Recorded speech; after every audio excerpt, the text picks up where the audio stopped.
कोण खात नाही बघा.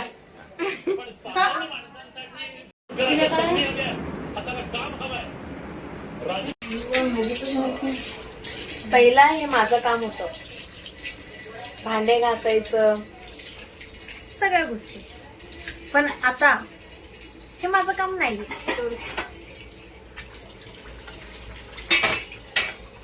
आता हे हिचं काम. रिझन पण सांगते, लग्न केले म्हणून. मी पण करून जाऊ का? नको तिथे पण हेच झाले.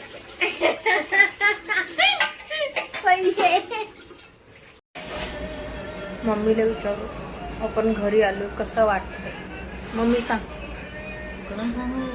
तू बोल तर बोल, कसं वाटायला लागलं तुला मी घरी आलो? मला माझ्या घरी माझ्या पोरगी आली, मला खूप खुशी वाटतं.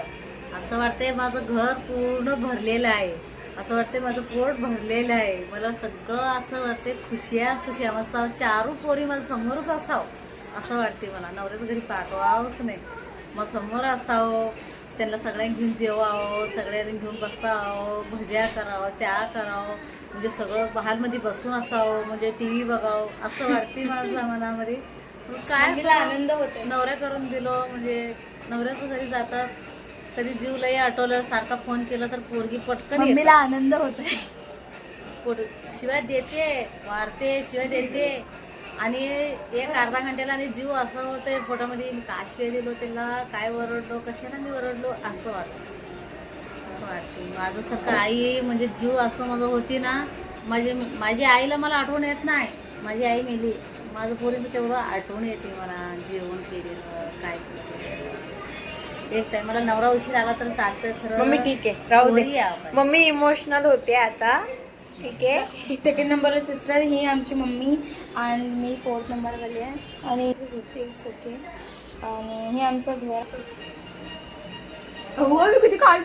मम्मी बघा मस्त असं डोक्यात हात खेळवते, भारी वाटते एकदम. रिलॅक्स वापस झोपर्यंत असं बोलता येईल बघा. डोक्यात फक्त हात फिरवते. हे मी खूप मिस करते तिथे. चांगलं वाटतं, मजा येते. माझं डोकं भिजलंय म्हणून हात फिरवते. म्हणून लवकर लग्न नाही करायचं असतं.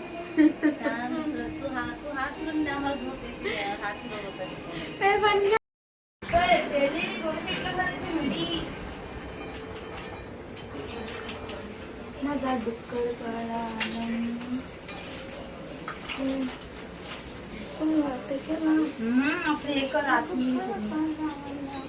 काय करायला लागलं ग?